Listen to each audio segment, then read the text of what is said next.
So she didn't introduce me, but I will introduce myself. My name is Brian Boyette. Oh, sorry. Yeah. My name is Brian Boyette, and I work with a company called RiverStone Group. And RiverStone Group was the company that helped RiverStone Health with their Lean Six Sigma deployment. So we partnered with RiverStone Health in this journey, and it's actually been a really exciting journey. How many folks here have deployed Lean or Six Sigma before in an organization? Okay, so we have a few, right? So are you a black belt or?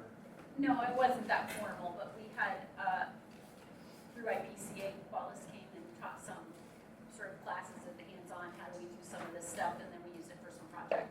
Okay, good. Did you see any positive outcomes? Oh, yeah. Oh, okay, good.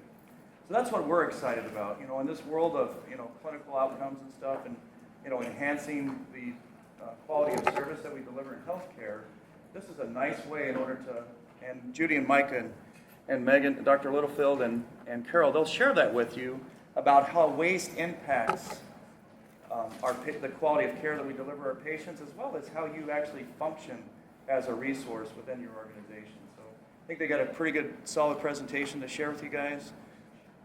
One of the things that we find successful, there's really only 4 things that you need in order to be successful in a deployment of Lean Six Sigma. The first thing is you have to have a reason for change, right? And you have to have an emotional connection with your mission and vision. And from the folks at RiverStone Health, they do have an emotional connection. That's one of the reasons I like Judy and the team here, is because they are dedicated to helping out the indigent care within that organization. So, and their hearts and their minds and their passion is with it. So they're connected with that perspective. Do we have a need to change healthcare and to improve our efficiency and the ability to deliver care for patients? Is there a strong, urgent need for that? Is anything changing in our environment? Regulatory, we've got to go from ICD-9, ICD-10, 17,000 codes to 70,000 codes. Fired up? You guys fired? Right? It's all good, right? So we have to have that type of stuff. So that's what you need. You need a leadership commitment in governance, right? Are you guys accountable for anything in your organizations? Right? You have some deliverables, right? So that's one of the things and the key components that Mike and Judy will share with you today. You have to have some accountability, and they'll show you how they put that together. And then we need to have projects. There's all kinds of projects that we need to improve our efficiency. And then the last thing you need in order to be successful is people, right? And it's people that are dedicated to make a difference, right? And you'll see that Mike and Judy, they're full-time dedicated resources that are truly accountable with the rest of the organization in order to make this happen. So they've committed, they actually made a change in their life. Judy was the VP of the Clinical Operations Group, and we asked her, because of her background, to take the lead on this effort. And I think you were going to quit, weren't you, or something? Or just, No, different story. Different story. No. But she took charge, and it's been a blessing to work with Judy, Mike, Dr. Littlefield, and Carol. It's just been, for me as a consultant, we became family, right? And that's what I like about this, is because if we can eliminate waste and variation in our processes and make a difference in these people's lives, it means the world to me. I'm an aerospace engineer. I can take vibration out of an aircraft engine, so the aircraft engine lasts a lot longer. But when it comes to healthcare, if we can take cycle time out of the process or give extra time for a family member to live, that's what it's all about. So there's an extra reward in applying this methodology in healthcare. So I'm excited you guys are here. They're going to listen to a great presentation. If there's any questions afterwards, please feel free to ask us. Don't leave after the break. Don't run out of here, because I know the weather is nice out there. There are going to be some things that we're going to hand out, during the break to kind of help you with that transition. And if you want to know how to make money with this methodology, when Judy and Mike teach you guys about the 8 elements of waste, you can talk to me afterwards, and I'll share a story about how you use the elimination of waste to actually make investment decisions. So if any of you guys care about that, okay? Okay. Are you fired up? Yes. All right, you know why you're fired up. Don't have a clue, right? So, all right. So have fun. So Judy, have fun. Thanks. All right. Welcome to this presentation. When Mike and I had the opportunity to put in an abstract for presenting this information to you, it sounded like a great idea. Last night it was kind of like you're planning a big party and is anybody going to come? And so I'm glad to see all you guys out here. We are truly fired up about what we do. It's been exciting. We've seen some great successes, and we're really excited to share that information with you. As we're going through, you might have some questions. We're going to give you some pretty detailed stuff, and we're going to give you some things to take home with you to maybe get this started in your organization. So with that, for the first part of the organization, if you've got questions, you're welcome to ask them as we're going along. We're going to talk about a specific project that we worked, and they'd like to hold the questions to the end at that point. But with that presentation, in case you're in the wrong room, which I hope you're not, because that would be really awful, improving clinic workflow efficiency utilizing the Lean Six Sigma methodology. We have 4 people on our team today that are going to be presenting. I'm Judy Stewart. I'm Vice President of Organizational Improvement at RiverStone Health. I've worked at RiverStone Health I just celebrated my 28th anniversary. I started out as a home care supervisor and have done a lot of different things since then. And I've been doing Lean Six Sigma for the last 2 years. Love my job, love what we're doing. We get a chance every single day to make a difference. Along with that I'll let Carol Blank tell you a little bit about her. Yay! Hello, I'm Carol Blank. I'm the clinic manager for the main clinic at RiverStone Health and also the manager of the healthcare for the homeless clinics that are off-site. I just celebrated my 20th year at RiverStone also. It's a wonderful place to work. It's very mission-driven, and they don't just talk it, they walk it. So I've been a yellow belt for a couple of years. Yeah, I think. you're one one of the first ones, because this project, I'm sure they'll mention, is taken a bit of time. And so I'm happy to be here. I'm happy to be in Seattle. Everybody that's from Washington, thank you. This is awesome. Yeah. Thank you.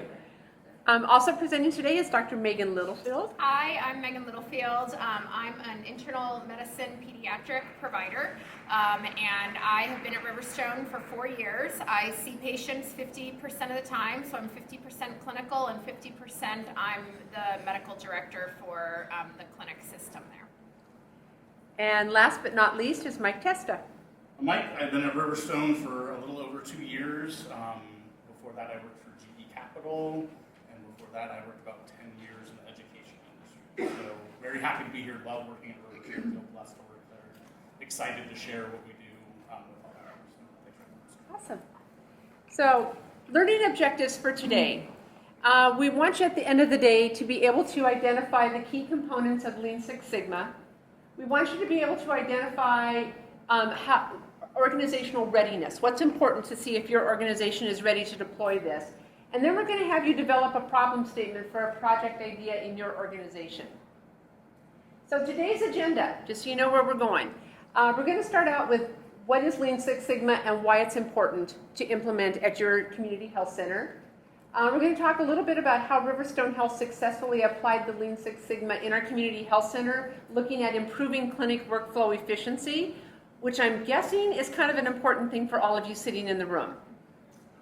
Then you're going to have a break from 3 to 3:30. We're going to let you out, but you got to come back because we're going to finish up with how to deploy Lean Six Sigma at your organization and giving you some takeaways to do that with. Little information about RiverStone Health. We're a nonprofit public health organization in Billings, Montana. We have, as Megan and Carol said, we've got a community health center, which includes our healthcare for the homeless. We have 3 rural sites. We have a new school-based health center. We have dental, correctional, and health and correctional health services. So big clinic at our organization. We also have and provide home care and hospice. We have a WIC program, public health, Montana Family Medicine Residency. We have about 360 employees, and our annual budget is about $33 million. The reason I'm sharing this is because sometimes you need to be able to compare your organization to what we've been doing so you can kind of scale it and see where you would fall. So we're going to start with what is Lean Six Sigma and why we feel it is so important for you to implement this at your community health center. You know, I'm preaching to the choir here. You guys do amazing things every single day. You are out there providing care to people who may not get care anywhere else. You provide quality care. You do great things. Regardless of how awesome you are, I do not think that Medicare, Medicaid, private insurance is going to be calling you next week saying, oh my gosh, we heard how awesome you are. We are going to double your reimbursement. It's not going to happen, right? So if you want to kind of pad your organization, and if you are committed to doing this and caring for the people you serve, we need to be able to do that regardless of who's in the presidency, who's in the Congress. We need to be able to prepare our organizations and our processes to be as efficient as we can possibly be. The second thing is we need a common approach to solving difficult problems. Quality improvement is not new to RiverStone Health. We have done quality improvement in many different forms over the years. The challenge for us is we had the clinic using one format, typically PDSA. We had our public health part of the organization doing something different. Home care and hospice was doing something different. Nobody was speaking the same language. So what we are doing now is we've got a common approach. People speak the same language, and we have a lot of multidisciplinary teams and multi-program teams that are working. We must understand and manage our processes. One of the things that I think Mike will probably talk a little bit more about, when you're looking at a process, there's really three things you want to look at. You're looking at what we think the process is, what the process actually is, which very seldom are the same, and we also want to look at what we want the process to be. So this is an opportunity using Lean Six Sigma. We look at our processes and we determine what we need to do. We want to enhance our work environment. We want to be a better place to work. We want the staff that come to work every single day at RiverStone Health and they do amazing things. We want them to feel valued. We want them to know that what they're doing is making a difference and they're not coming to work going, this is such a waste of my time. Why am I doing it this way? And you'll hear this over and over. It's the process, not the people. And we really strive to incorporate that at RiverStone Health. If we've got something that's not working, it's kind of a human response that we want to say, well, it's because Jenny is lazy. If Jenny wasn't so lazy, we would be able to get this done and we would be able to make this happen. What we do is we say, you know what, you've gone through our HR process, we've interviewed you, we wanted you to work with us. There's a reason we wanted you to work with us. So let's look at the process and see what we can do so that we can create the opportunity for more people to be successful. So we're going to do a little exercise. I will help. And I hope we have enough for everybody. If not, we'll hopefully have some observers. And when you take one of these, just put it face down in front of you. So for purposes of this exercise, we're going to pretend that I am your new boss. And I am an awesome boss. RiverStone Health hired me because they've got this new process.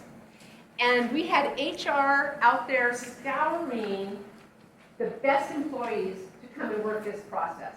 Because if we do this process right, it's going to mean an incredible amount of revenue for our organization. Okay? So what I need you to do, because our human resource department assured me that every single one of you are the brightest and the best, and you've got the skills to do this. So what I need you to do is I need you to find numbers 1 through 40. That's it. If we find numbers 1, oh, keep your pages over. Listen to the rules. There's always rules.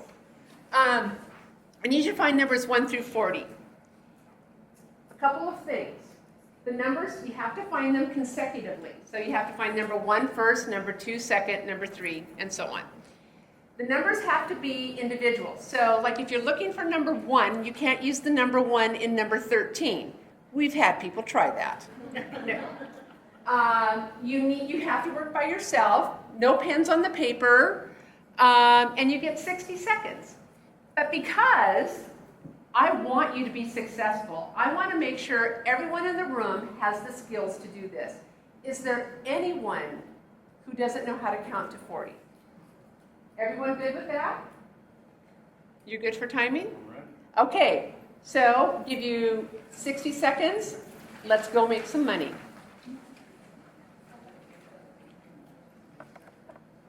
Page it back over. I am so excited because I know we're going to do so well with it. So how many got 40? Hands in the air. High and proud. 40. Mike, do you see anybody? Nobody. Nobody. Okay. How about 35? Oh, we have one that got 35. How about 30? A little disappointing. 25. 20. Okay, got one. 15. Okay, 4. 10. Okay, we're getting a few more then.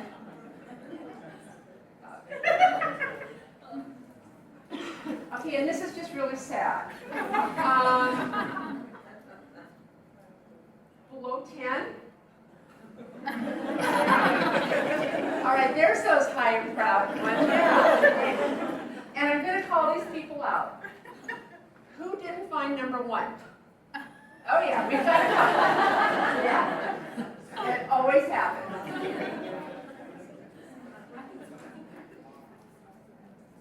Okay, so we had a lot of people who didn't get past 10. So what we're going to do, this is a really, really important thing for us to do. So what I would like you to do this time, I want you to work harder. I want you to try more. And how about this? If the team makes our goal, everyone gets to 40, let's have a pizza party or something, okay? So I want you to, we're going to do the same thing. You have to start with 1 again. You get 60 seconds again. Still don't use your pens. Does anyone have any questions? Because, again, I'm an awesome boss. I want to make sure I'm there for you. So work harder, try harder, count to 40. Any questions? All right. Are we ready to go? We're ready. Let's do it again.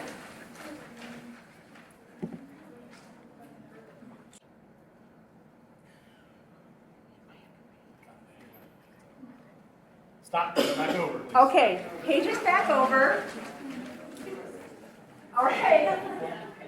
I can taste the pizza already. All right. 40. Okay. 35. We got the super achiever over there. Okay. 20. Okay, we've got about 5 this time. That's an improvement. That's good. 15. A little bit, a few more there. Okay. That's awesome. That's a great improvement there. 10. Okay, fewer, but you're doing okay. Less than 10. Yes, I like that enthusiasm. Look at her out there. She is happy. She is proud. She made it happen. It's all good. Okay, so 0 to 9. There was about 4 of you there. Okay, so let's think about this. This is your job. This is what you were hired to do. Every single day, you have to come in and find numbers 1 through 40 on that page. Every single day, I'm up here saying, I need you to try harder. How does that make you feel?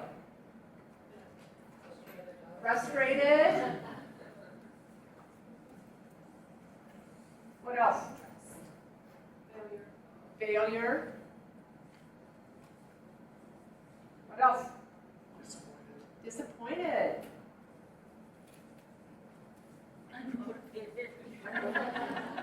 Yeah, is there anything more motivating than having your supervisor say, I want you to work harder? And you're like, really? I want to throw you off a bridge. Okay. So this is kind of a very simple example of a process. But I'm sure every single one of you have, at some point in your life, had something that you had to do that was like this. It was like, seriously, I could make this so improved. We need to be doing something different with that. So we're going to come back to this. We're going to talk about what Lean Six Sigma is. We're going to teach you some of the tools, and then we're going to come back to this exercise. And we're going to have you apply those tools. And we're going to see if we can improve the process for you so that you're not feeling frustrated, you're not feeling like a failure, you're not feeling disappointed, and you're not feeling unmotivated. Because what happens to staff that you're hiring that are feeling like this every single day? They're gone. And I don't know about you, but it costs our organization between $15,000 and $20,000 every time we have a first-year turnover in our organization. It's expensive, and you want to be able to retain the people you have, the skill set and their abilities. Okay, so Lean was developed in the 1950s by Toyota, and it really focuses on eliminating waste and increasing flow in the processes that we have. And Motorola is the second, or Six Sigma is the second piece of the methodology, and it was developed in the 1980s by Motorola, and it focuses on how do we eliminate defects and variation in our processes. And the thing that sticks out for me in our training was the story that Brian told us about Motorola. And what he told us is that back in the day when they used to have pagers, every once in a while they had a pager that would break. And so you would call up Motorola, and they had a very tiny customer service department. And the reason why they had such a small customer service department was because if you had something wrong with your pager, they wouldn't even haggle with you. They'd pick up the phone, they'd ask for your name and address, and they send you a new one. And the reason why is because they decreased the variation in their manufacturing process and decreased the defects in how they were manufacturing so much that they had so few defects that it cost them less money to just send you another one than to try to haggle with you and fix one in the first place. And so that's really what we look at is how do we make our processes better? How do we provide a better service or a better product to the people that we serve? So let's talk a little bit more in depth first about what is Lean. So Lean deals with waste, and there are 8 types of waste. If there was a quiz at the end of this, you would want to remember the acronym Tim Woody. That's how we characterize the 8 types of waste. I'll talk about the first one, and then I'll ask you guys if you can give me some ideas of what you think the other wastes are. So the first one up here is transportation. Back in the early 2000s, UPS had a depot in California. And at that depot, there was one driver that was outperforming all of the other drivers. And management at the depot couldn't figure out what was going on. So they went to this driver and they said, hey, what are you doing? Your productivity is through the roof. Your quality metrics are so much better because you have less tickets and less accidents. What can we do to leverage what you're doing with everybody else in the depot? And what they found is that the driver had found a way to eliminate left-hand turns when he was delivering packages. So how does that translate into better metrics? Well, I'm not sitting there waiting for traffic to go in front of me before I can hang a left, so my productivity is going to be better. And I'm also not turning across traffic, right? So I'm going to have less chance to have a ticket, and I'm also going to have less opportunity to get in an accident. And so about 3 years ago, UPS developed a software system so that nationally they could implement this across all of their depots. And what this did is it saved them 3 million gallons of gas per year and 31,000 metric tons of carbon dioxide emissions every year, right? So something just as simple as saying we're going to try and minimize the number of left-hand turns that we make can really decrease waste in our processes. So the next one's inventory. Who can give me what they think would be an example of inventory waste? Throwing away meds because they expired. Yes, it's a great example. We have home care and hospice at our organization, and they were taking car stock, and then they also had in the building there was a supply room. And what we found was that we didn't have a good process for first one in, first one out, and so we had a lot of stuff expiring, and so things were gone. Or we had too much stuff. And what's the inventory waste if you have too much stuff? I have to pay to store it, right? So now I got to have more storage space, and that costs money, and then you also increase your chances of having more things expire, so it costs you money. It's a great example. And actually, you can. Oh, sorry. Okay. So motion. Who can give me an example of a type of motion waste? When you walk back and forth too many times, so you Yeah. can't turn back. Exactly. So we have, in our clinic, we have a supply area, and in that supply area, we did a 7S event that we'll talk about what 7S is later. It was basically an organizational event. And what we found was that there was no rhyme or reason to how we were storing our supply. So a lot of times we'd start ordering a new supply, so it would get put where there was space on the shelves. And what we found was, why don't we group like items? So everything that was room stock, we would say, everything that we need to stock our exam rooms, we would put in one area. So when I grab this one thing, I'm also always grab this other thing. So I'm not traveling to the other side of the supply room to try and grab it. So you want to minimize the amount of motion waste they have. So great example. What about waiting waste? Waiting for another department to finish their part so I can do my part. Exactly. Yeah, how often does a piece of paper sit on somebody's desk and you wait for forever until you can keep the process going? Funny example, we were actually going out with Brian this morning for breakfast, and Brian was telling us on the way back that he had stopped at a coffee shop this morning and the line was out the door, and he thought, man, they must have really good coffee. He peeked inside, there was one person serving all of those customers, right? It's disrespectful of the people that we serve when we make them wait like that, right? We should really figure out in our processes, what can we do to keep flow going in our processes? So that's a good way to eliminate waste, is the waiting waste. Great. Overproduction. What's a type of overproduction waste?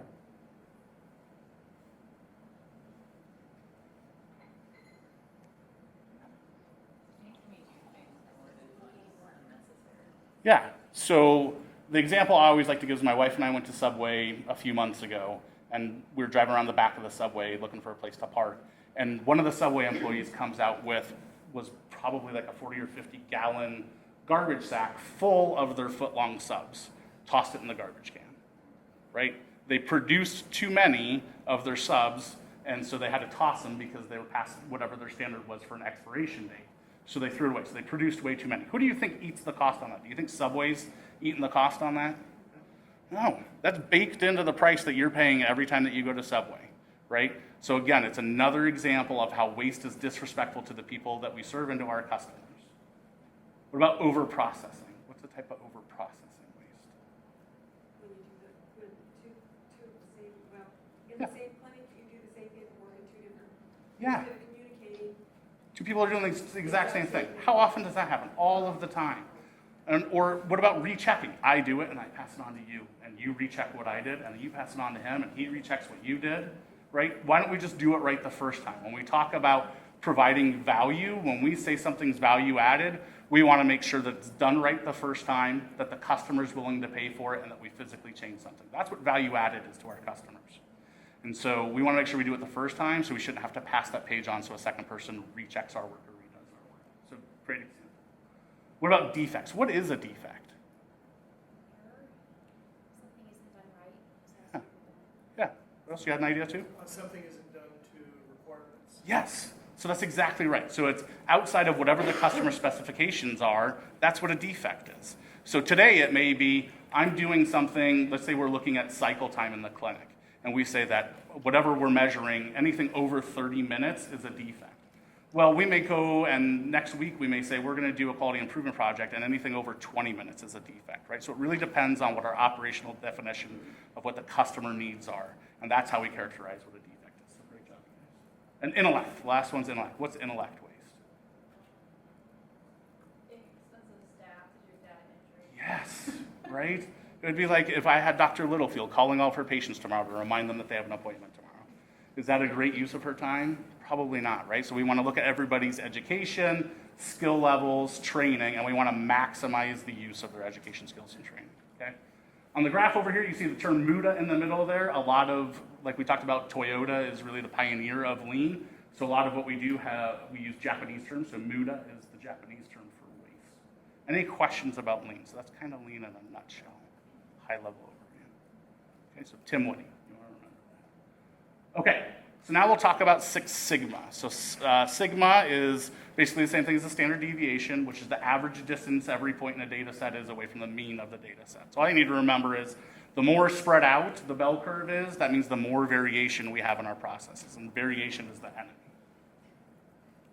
So we talk about Six Sigma, so it's start down in a 2 Sigma process, which means that 69% of the time the process or the product that we're producing is defect-free, all the way up to a 6 Sigma process, which means that 99.9997% of the time our product or service is defect-free. So 6 Sigma, we're nearly perfect. But how do we decide whether we want to have a 2 Sigma process or a 6 Sigma process? So we have to ask ourselves, what's the cost of failure if our process isn't at the right Sigma level? How many people in here like to fish? A Couple of people. Okay. So if you're a fisher person and you are fishing at a 2 sigma process, that means that 69% of the time that you cast, you're catching a fish. So the cost of failure is about 1 out of 3 times that you cast, you're not going to catch a fish. So if the zombie apocalypse hits, you're still going to be able to feed your family. Is a 2 sigma process good enough for you people that like to fish? I would be ecstatic if I caught 2 out of 3 times. I'll tell you what, I love to fish. If I got 2 out of 3 times, it would be like the best day of fishing. Not that there's a bad day of fishing. What about golf? Who likes to golf in here? So a couple people. So golfing. Let's say it's a 3 sigma process. That means if you golf 100 rounds of golf every year, you would miss 1 putt per round. What's the cost of failure on that? You're probably killing everybody on the tour and earning some green jackets, right? So the cost of failure is very low. So a 3 sigma process, probably pretty good for golf. Let's talk about delivering babies. If we deliver 1 million babies and our process is at a 6 sigma level, that means you're going to drop 3 to 4 babies for every 1 million delivered. Is that all right with you? It's not okay with me, right? So maybe you want something a little bit more. What about flying a plane? So we flew a plane that looked very similar to that 2-engine prop plane from Billings, Montana to here. If it's a 6 sigma process, 2 million people fly every day. That means 7 people would die. Probably not acceptable, right? 7 people per day dying at a 6 sigma process. How many engines? So if you have a 2-engine plane, does it take 2 engines to fly a plane? On a 2-engine plane? It only takes 1, right? Why do they put 2 on? So if one fails. Yeah, so if one fails, right? They want better than the 6 sigma process. My wife and I were living in Phoenix, and I was interviewing for a job at GE Capital up in Montana, and so I flew up, and her family's from Montana, and I was from Phoenix. And so she flew up that next weekend, and then we flew home together after the interview was done. And it's a direct flight from Billings, Montana to Mesa, Arizona. And about halfway there, a bunch of commotion going on. We're like, what the heck is going on? So the pilot finally comes on over the intercom and he says, so we're going to emergency land in Flagstaff, which is not a commercial airport, so the runway's way shorter. And what had happened was there was an engine on fire. And what do you use to stop the plane once you land? The engine. You throw them in reverse, right? So we're without an engine. It's got a shorter runway. They evacuate the building. We find out after the fact. They evacuated the building because they thought for sure we were going to crash. Obviously, we didn't. And they thought it was going to be this horrible mess. And so at the end of it, because they were willing to have more than a 6 sigma process, everybody walked away from it unscathed. And who do you think pays for that extra cost for that extra engine? We do, right? So it's the cost that we pay when we buy a plane ticket. I'm okay spending a little bit more because we walked away from something because they put in controls, so it was better than a 6 sigma process. I'm going to tell you a little side story that has nothing to do with Lean Six Sigma, but I think it's funny, so I'm going to tell it anyway. So we get done with the flight, and we emergency evacuate from the plane, and you're sliding down the wing or down the slide that they have. And we get done. At the time, my wife and I were both smokers. We no longer smoke. And she had the forethought to grab her purse, even though they said, don't grab everything, leave everything on the plane. And because it had our cigarettes and our cell phones. And so I was like, thank God. So we get done, and we go out into the field, far away from the plane, and of course, right, what do smokers do when there's something stressful? They light up a cigarette, right? So we go to light up a cigarette. What do you think happened? The stewardess, which I don't know why she's paying attention to me instead of the people that are like sliding off of the wings of an airplane, is like, you can't smoke back here, you're still on airport grounds. And I was like, the plane's already on fire. So, all right, so fun story. Okay, so I'll turn it back. Does anybody have any questions about Lean or Six Sigma before I turn it over to Judy? Okay. Okay. How many of you guys have kids? Quite a few. All right, so here's the scenario. You have worked a really long day. Your kids have to be at the baseball field at 6 o'clock tonight. You've got exactly 1 hour to get them fed, dressed, and to the baseball field once you get home from work. So you decide you're going to order pizza.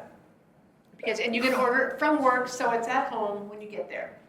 So you look at the 2 pizza places that you can order from.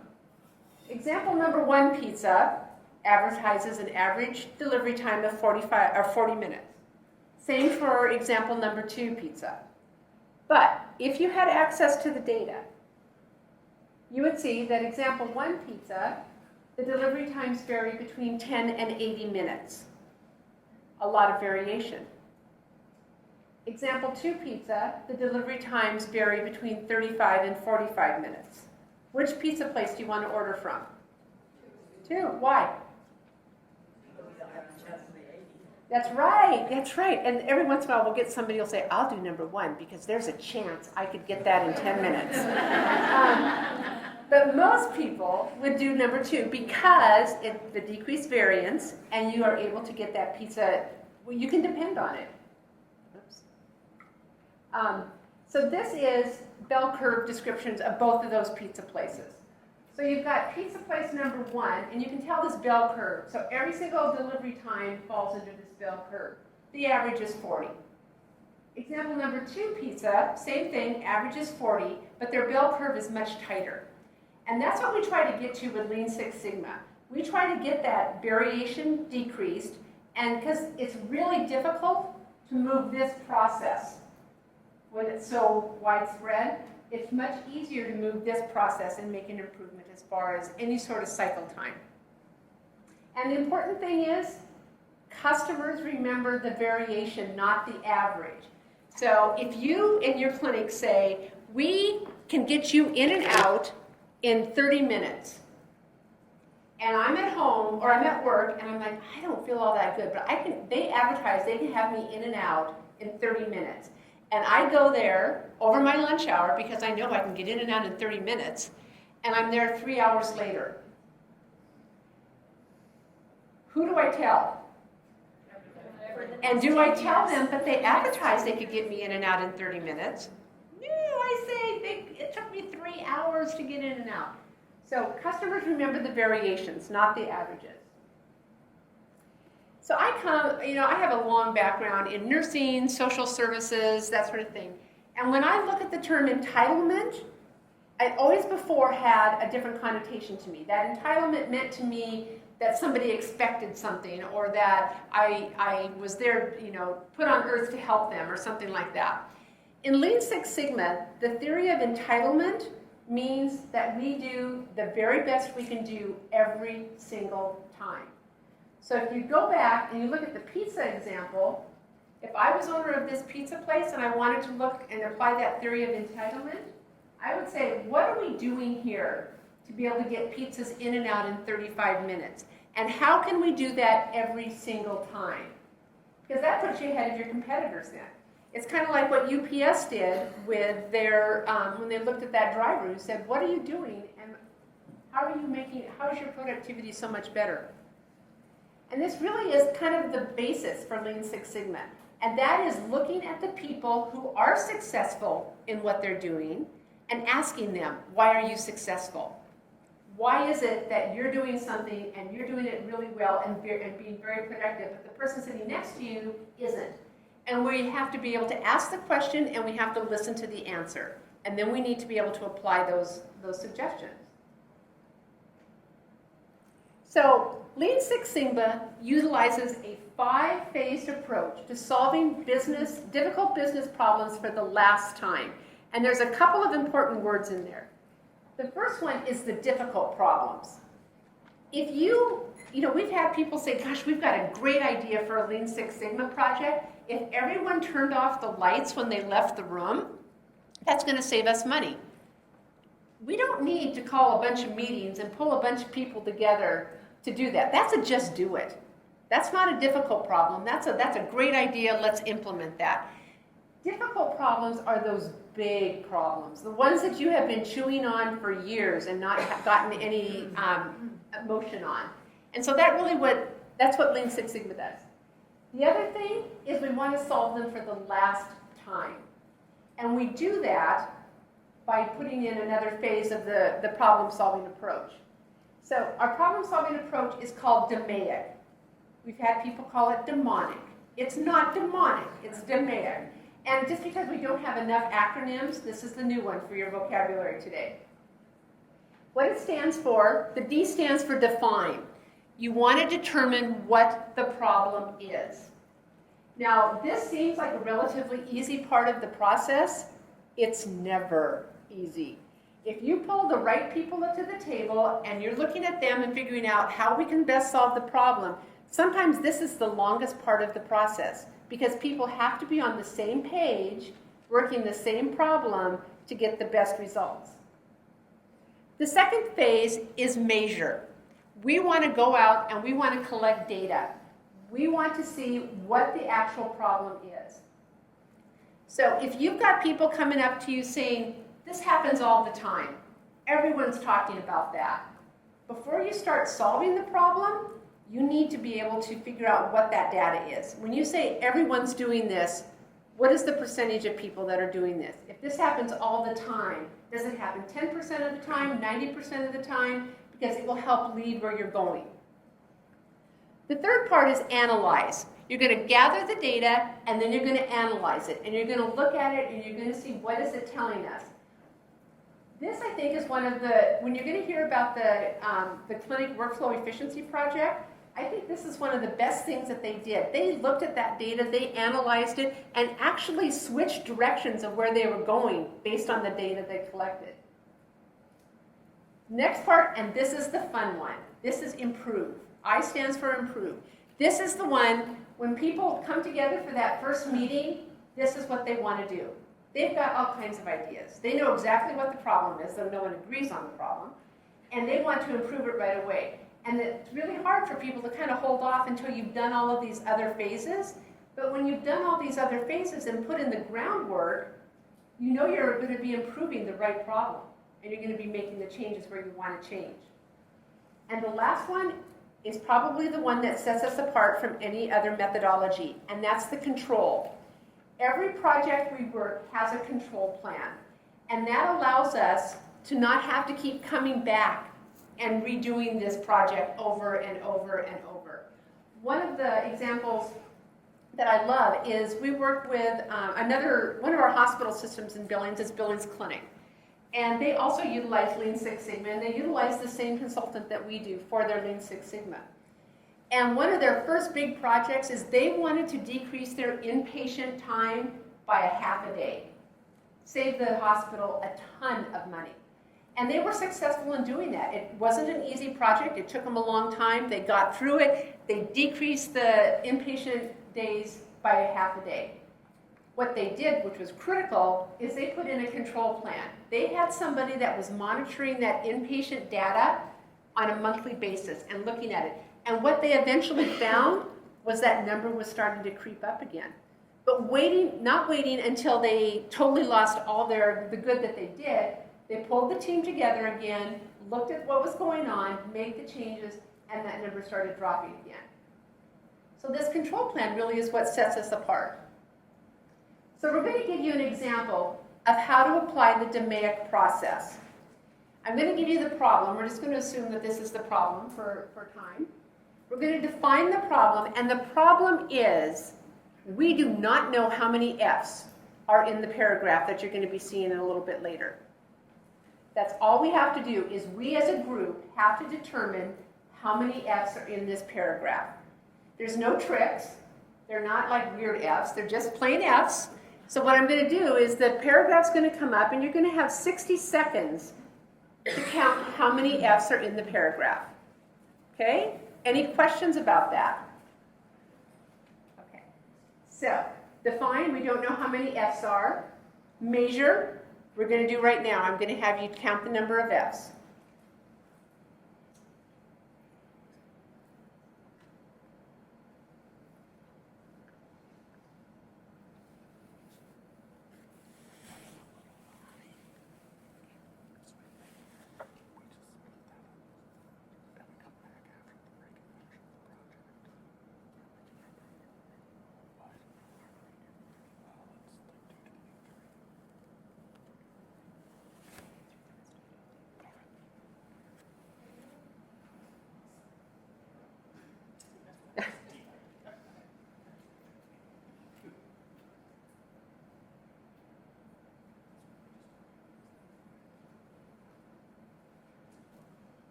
Okay.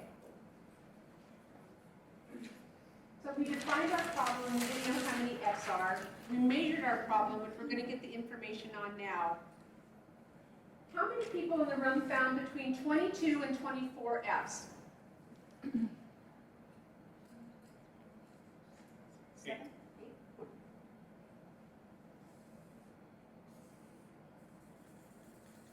How many found between 25 and 26 Fs?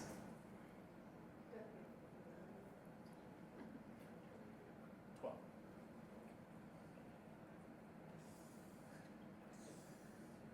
27 to 28 Fs.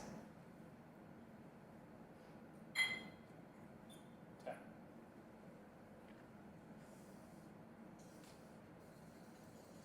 29 to 30. 5. 6. 31 to 32. 10.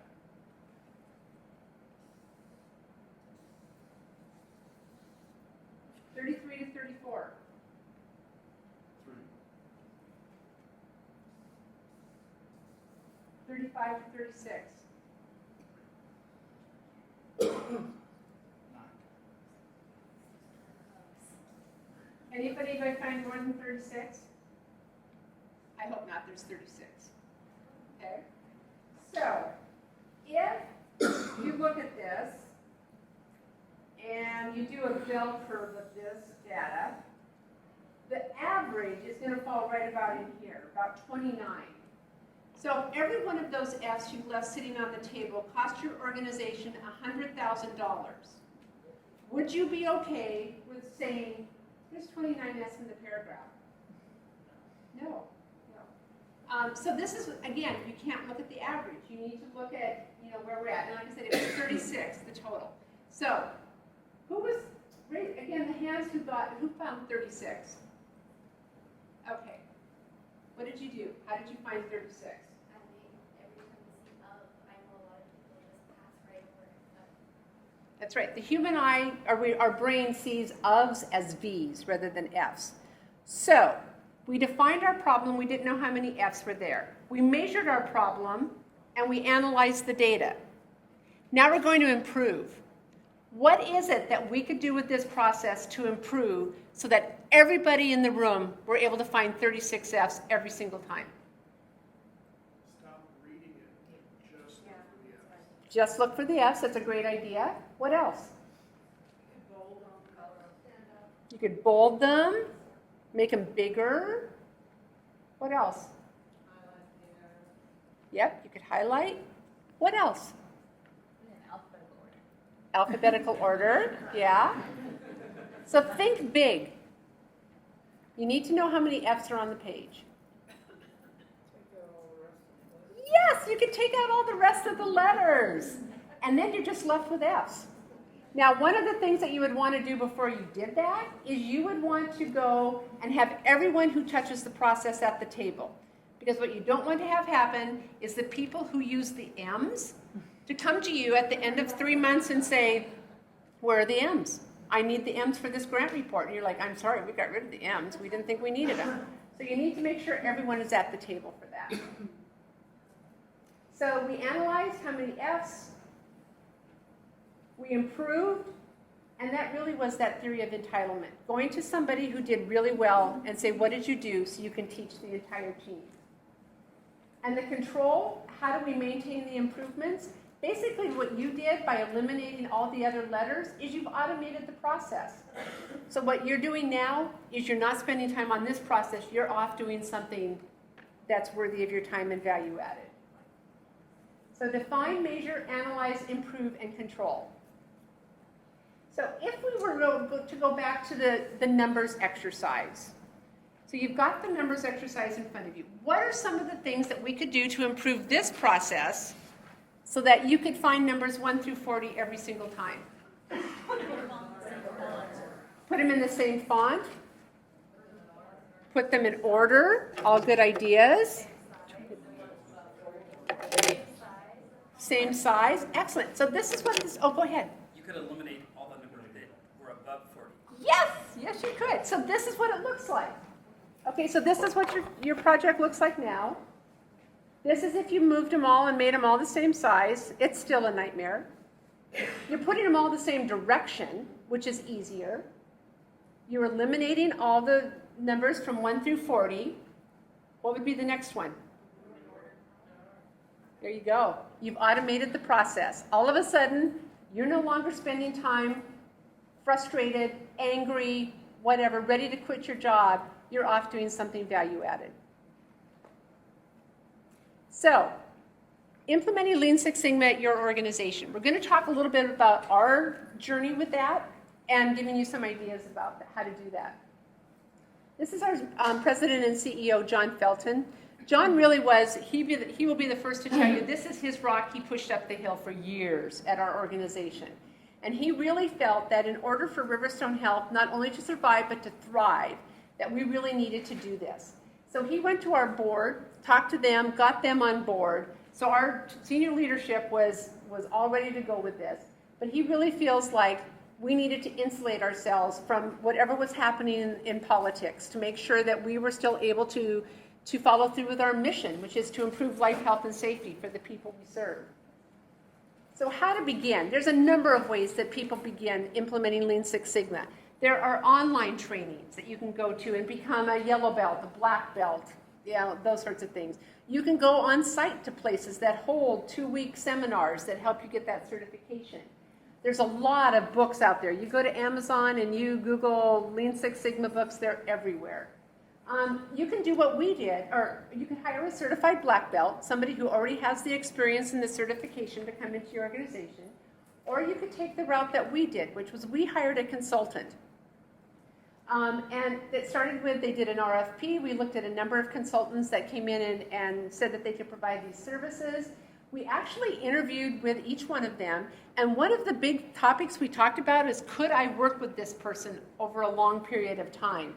It's really important to be able to, because you're working closely with them. And then it followed up with a contract. One of the things that AVR Group did for us when they came into our organization, before we even signed the contract, they did a readiness assessment of us to see, are you guys ready? Are you in a position that you could successfully deploy Lean Six Sigma? They looked at our culture, our history, financials, and senior leadership support. And this is one thing that Brian said was so important to have, that if you don't have that senior leadership support, you're always kind of fighting that battle of justifying what you're doing.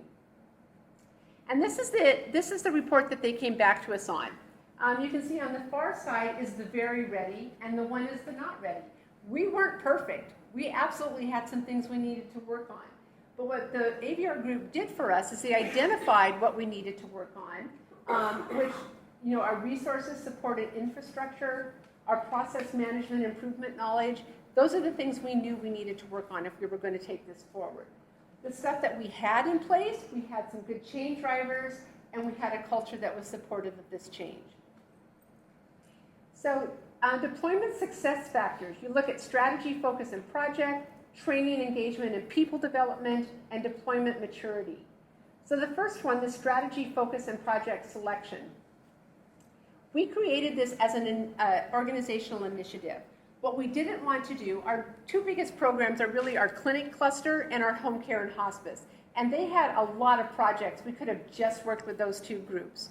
But what we decided to do is we wanted to, within the first year, have a project in every single program within RiverStone Health. Because we didn't want it to become a clinic initiative. We didn't want it to become a home care and hospice. It was a RiverStone Health initiative. We dedicated 2 full-time resources. This is huge. This was like jumping off a cliff for our organization because it's expensive to dedicate resources that worked exclusively on this. But I think Carol and Megan are both going to talk about the importance of that and why that helps move projects forward. And then we also, again, had senior leadership identify projects with a focus on cost, quality, and delivery. How many of you guys are CPR certified? So almost everyone. So you've gone through the certification, right? You've got the mannequin in front of you. You go up and you go, hey, Annie, are you okay? Are you okay? Annie's not okay. She's not breathing. She's got no pulse. What is the first thing you do? And how do you do that? Do you just say, I need somebody to call 911? You designate. And why do you designate? It creates accountability, doesn't it? Otherwise, you could be sitting there doing compressions for 20 minutes and say, did somebody call 911? Oh, I thought so-and-so was going to do it. That's one of the ways. This is our deployment goals that we did for RiverStone Health. We had an overall financial goal that first year of $365,000. What we did is we allocated a portion of that responsibility to each one of our vice presidents so that they knew at the end of the year they had to have some skin in the game. And that's exactly why, because we wanted to create accountability. For training, engagement, and people development, we focused on white belt training, which is the entry-level 2-hour training foundation for all of our staff. We have provided yellow belt training. We've got 27 people who are yellow belt trained and able to do projects on their own. We provide monthly updates. We highlight project successes throughout the year at what we call report outs. We serve lunch. We invite our boards. We invite our staff, and they listen to what these projects have done. And then we reach out to the community. We talk to other organizations that are utilizing Lean Six Sigma and reach out and trend with those black belts. And then the other thing, when you're looking at a deployment maturity, it's not an overnight success. You're looking at 3 to 5 years to become totally mature in your Lean Six Sigma journey. Okay. So what does $1 million look like? And we're going to blow through these slides so we can get to Dr. Littlefield. So $1 million. So $1 million $1 bill stacked equals 358 feet. That's 35 stories. First Interstate Bank is the tallest building in Montana. It's 20 stories. So it's almost 2 of those stories. $1 million is the area covered by 2 football fields. Go Cats. $1 million also represents the first 2 years of our deployment at RiverStone Health. Almost 80 different projects that we worked. Only 50% of those projects had a financial impact to our organization. Hard work and engagement of all of our staff. We can't do it just by ourselves. It's everybody doing it every single day, changing your culture. And it's the amount of financial impact that Lean Six Sigma has provided to RiverStone Health over the first 2 years is $1 million.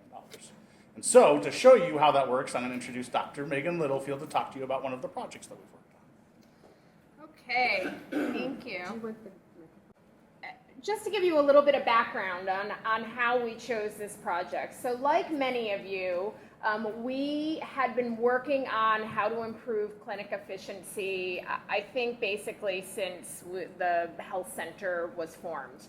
And like many of you, this was really for us kind of like the quest for the Holy Grail, just something we were constantly working on, trying to figure out how do we maintain patient access or increase patient access. We're a patient-centered medical home, so we're packing more things into every visit with our patients. How do we meet all of those needs, yet still not keep the patient waiting for hours to see us and get our staff and our providers out on time within, so that they're able to get out and have lunch and spend time with their families. And so we spent countless, it wasn't like this was the first time we looked at this issue. I mean, we spent countless of hours in meetings and work groups and, you name it, trying to move that needle of clinic efficiency. And we really were just nibbling around the edges. We would come to a conference like this and hear great ideas and then go back and try and make those work in our organization. And still, each time we did this, we were making these very small gains. And so Lean Six Sigma, so when our organization adopted Lean Six Sigma, and we were talking about what are those projects that you want, that are big projects, this was a big project, what projects do you want to sort of solve this issue once and for all? We wanted to solve this issue once and for all. This was sort of an ideal project for us. And so the first step was, how are we going to define this? There are lots of different ways to measure clinic efficiency, and how are we going to define this at our organization so we could really break it down into chunks that we could sort of break apart. And so we ended up initially looking at sort of 2 things. One was what we were calling our patient arrival, or our patient arrival to provider time, our P2P cycle time. And the other that we were looking at was chart closure as a measure of efficiency for our providers getting their work done. And so this was our problem statement. I'm not going to read the whole thing through to you, but the highlights were our current patient arrival to provider time was about 20.4 minutes. There was a lot of variation on that. I mean, our variation was huge. And our median patient appointment time was 58 minutes. We're a teaching health center, so we have residents and we have non-physician providers and physicians practicing. So for our physicians and our non-physician providers, 29% of our charts were locked on the same day. And for our residents, they assign their charts, so 61% of their charts were locked on the same day. And we felt that both these numbers, but also really the variation was what was a big problem for us. And so our desired state was that our future P2P time was not going to exceed 15 minutes, and that 90% of our charts were going to be locked on the same day and 100% closed within 2 business days. So the first step was really defining how we were going to approach this problem. So how did we do this? So the project started in 2013, in June of 2013. We gathered together a multidisciplinary team. We had a nurse, medical assistants, physicians, non-physician providers, managers, and our OI support. And OI is organizational improvement, which was what we sort of called our Lean Six Sigma project. So that was Mike and Judy and Brian.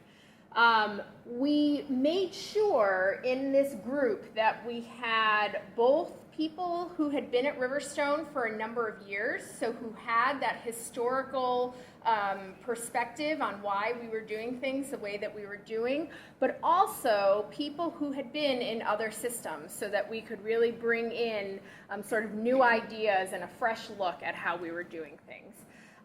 Lots of preparation meetings, but then we had carved out, and this I think was one of the fundamental differences of how we had approached this problem in the past. Previously, we would get a workflow group together, and we would meet, every Wednesday for an hour for 6 to 12 months. And during that hour, we'd spend the first 20 minutes figuring out what we had done in the last month and figuring out where we were. And then we'd have wrap up, and we basically had this short period of time to sort of work on this issue. The way Lean Six Sigma works is you have these Kaizen events, which are full day, sometimes 2 day. Sometimes we have to split it into half days, especially when we're including providers in that, so that we maintain access. But big chunks of time where you take this whole group of people and you put them in a room and you basically hold them captive until they solve the issue, until you have some ideas of where you're going to go. And I think that was one of the fundamental changes of using this process in this approach. And then we also had a patient focus group who we called to get some feedback on this issue. So measure, so that we defined the problem, we defined how we were going to do it. How did we measure? So this is just a chart. This is just a. You don't need to look at all of this information, but basically we looked at our patient to provider time, and we sort of measured each aliquot of time that the patient was in the office, time that they were in the waiting room, how much time were they waiting for the nurse, how much time was the nurse in there, how much time was the provider in there, and we sort of broke down where the waiting times were. And we also, that was how we sort of figured out the provider locking charts and how we were going to look at that. And we had this independent cycle times for each of our subgroups of our patient to provider cycle time. The next thing we did was we looked at our workflow. And this took a huge portion of one of our Kaizen events, because what we basically did was we mapped our entire process from when the patient entered the clinic to when the provider locked the chart.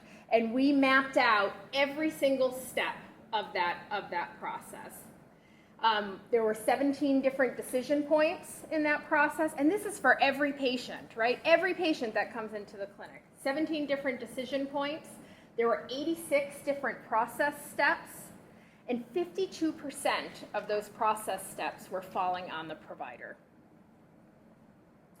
So then we started to look at all of these different process steps, and we started to look at who was currently doing those process steps, who could be or who should be doing that process step, really looking at that sort of at that intellect waste. And what were those actual responsibilities?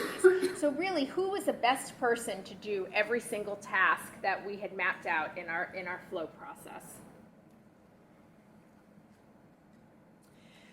And then we utilized what's called the fishbone diagram. And this was a way for us to look at all of the different obstacles that were impeding our efficiency in clinic. And we broke that down into machinery, people, measurement, environment, materials, and methods. And we sort of mapped out what are all the different things that are impeding our processes. And we identified 5 key improvement areas out of all of these little words that you probably can't read. We were able to really block a lot of them together into 5 focus areas. So one was inefficient workloads and workflows. The second was inefficient ECW, which is our EMR use. The third was IT issues in general. The fourth was lack of consistent knowledge or not having the training skill set to do the different roles. And then our fifth was our lack of physical space. So we're gonna go through these 5 different target areas. I'm gonna talk about the first. I'm gonna really talk about the first one, which was a big one, a huge area, and then I'm gonna hand it over to Carol to talk about the other 4. How are we doing for time? 15 minutes. Perfect. That's just fine. Okay, so Perfect. should So I? we'll Should come we? back after the break and Carol finish. Okay, perfect. So I'll spend the next 15 minutes talking about this first one because this really was one of the big ones. One of the things, just as another aside, and the reason why this project took us 2 years to really get to closure was we realized that there were all these different, as we started to really get down into these different improvement areas, it generated several spin-off projects. And so then we would have to go do a spin-off project to be able to bring that, information back to guide our decision and our next steps in targeting some of these areas. And so it really turned into more than just one project. It really was a whole cluster of different projects. And Mike is shaking his head because he was the one who kept us on track, which is another point that I want to, one of the things that Judy talked about was really investing in that infrastructure of having someone to help support such a huge project like that. And I think if many of you are like us previously, it was Carol and our VP of operations and the medical director, so me or the people who preceded me, who were really trying to do all of these big improvement projects while we were also running a health center and dealing with everything that you have to do to keep the trains on the track every day, which is a huge feat, right? And so we would barely get traction moving forward in a lot of these projects, which is why having a dedicated person who is able to kind of keep us all on track with this project, I think was essential, and I don't think we would have gotten as far as we have. So, one of the first things we did as we started to improve our system is we looked at that previous flow map that we had, and we sort of compared that to our chart where we broke down who was doing what activities, and we looked at where could we take waste out. Where were things being over-processed? Where was there waiting time? Where was there transportation, issues? Did we have printers in the right place? We sort of looked at, sort of all of those things. And we had 17 new process steps that really resulted from these workflow shifts. Because for us, one of the big things was getting the right person doing the right step. And in this future state, when we analyzed all of that, we were able to eliminate 7 decision points, and we rebalanced the workload so that now in our future state, which is now our current state, only 23% of those steps fall on the provider versus the 52% of the steps that were falling on our provider elsewhere. So now if you're not a provider in this room, you're thinking, well, great, well, now everyone else is doing that work. And that was one of the things that we realized. So one of the things that we realized was that we actually had to make some adjustments in our staffing. We did end up adding staffing because we realized that we were understaffed in certain areas. As we took things away from the provider, we swamped our MAs and our LPNs. Everyone's shaking their head, yes, this happens. And we realized that we were really understaffed, and this was sort of the proof. We felt that way, but this was really the proof that we were understaffed. And so we made some changes, but we also realized that we were misstaffed in some area. And so all of these roles were not new positions that we created. They weren't new hires. Some of them were. Some of them were taking people who were doing certain things and shifting the work that they were doing.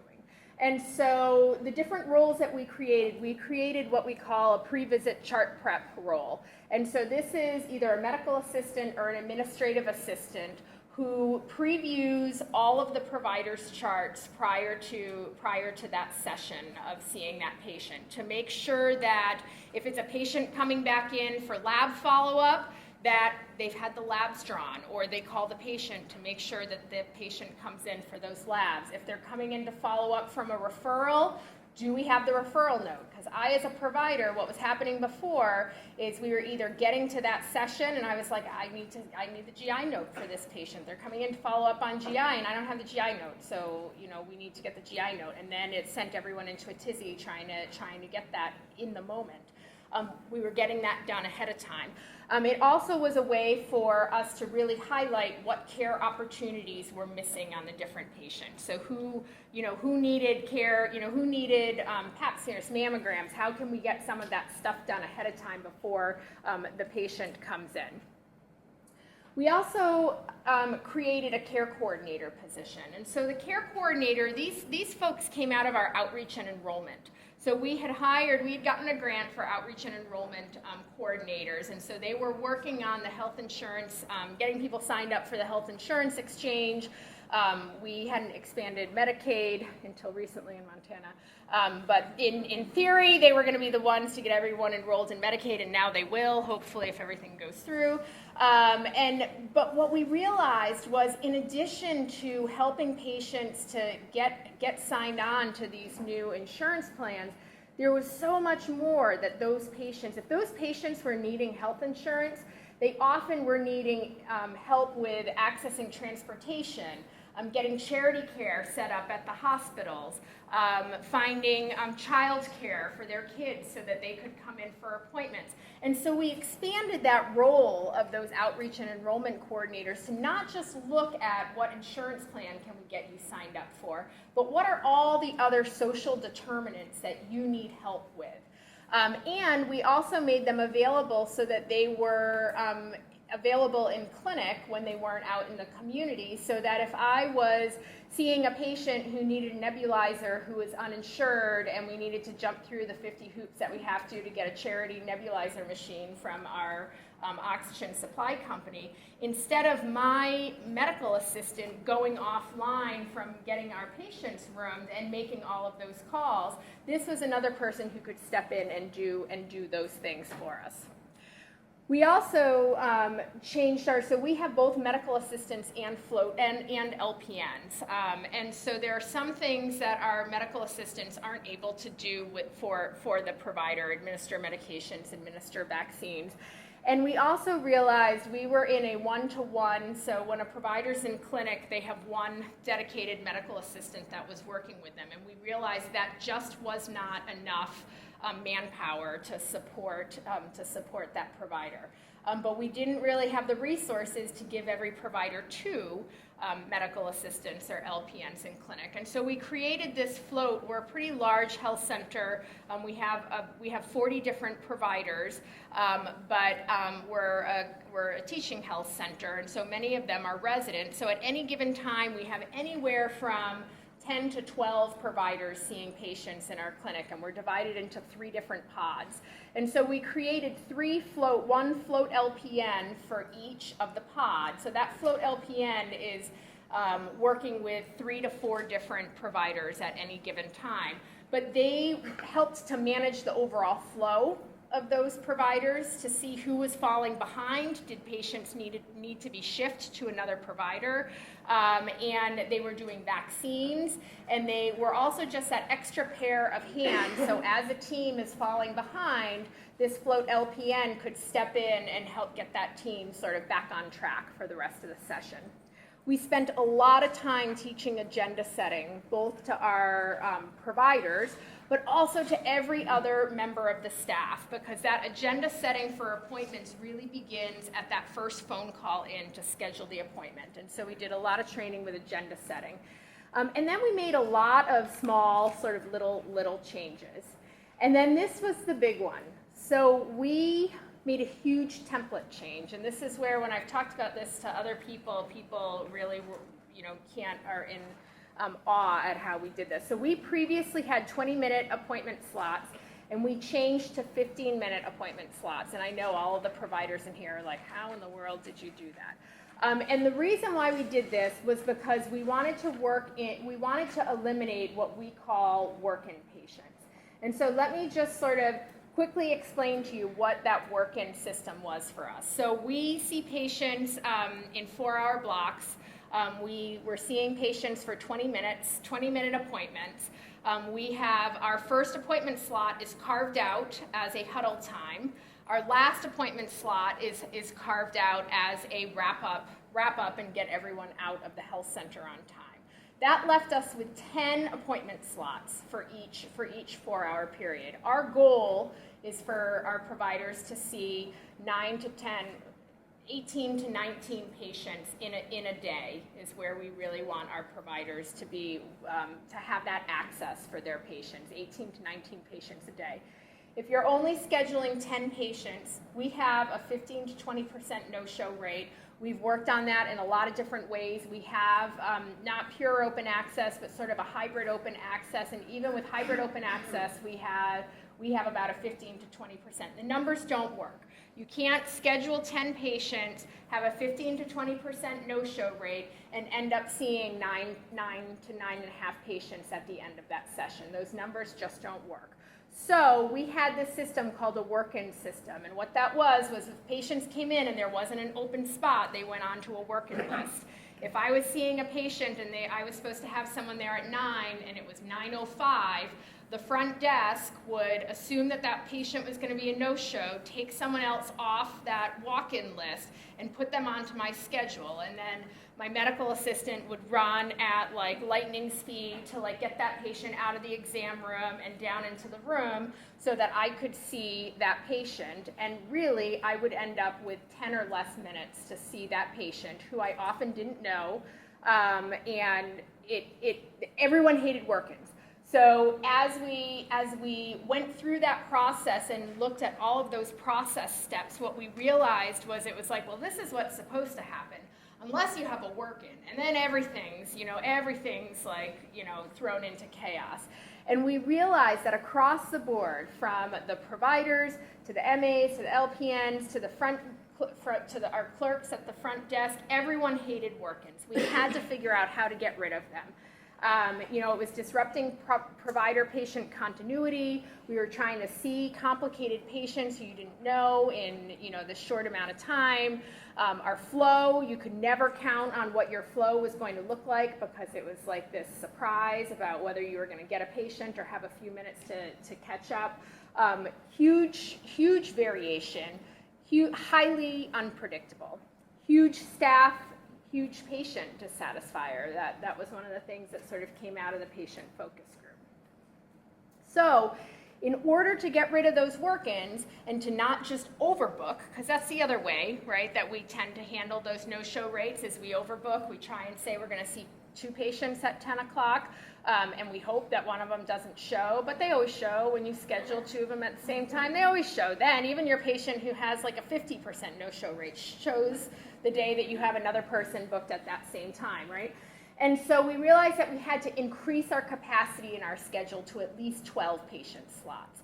So we decreased the time to 15 minutes and assigned people 15-minute spots, which would have, in our system, given us 14 patient spots. But then we blocked 2. And it allowed us to, so we only have 12 spots, so we have some extra time that we've blocked out time in there. And that allows us to front load that schedule, because what we found for our patients, certainly in the morning, we tend to have no-shows, those early slots in the morning. And we also tend to have no-shows early on in the afternoon, which I don't know, the morning makes sense, the early afternoon didn't make as much sense, but everyone agreed that you would rather be busy and running a little crazy early on and then sort of have your pace slow down, you know, as the session went on. So this allowed us to really front load that schedule. It also made us realize that we needed to look at this issue of the number of patients that we were seeing per session. Because it was a good benchmark. There was fear out there that all of a sudden our providers were going to all be seeing 12 patients a session, which, by the way, even if you do see 12 patients in a session, if you average out the time that we're seeing patients during that session, it really is about 18 minutes per patient. So it's not 15 minutes. They're 15-minute slots, but with the catch-up spots we have in there, it really is more like 18 minutes if they all show up.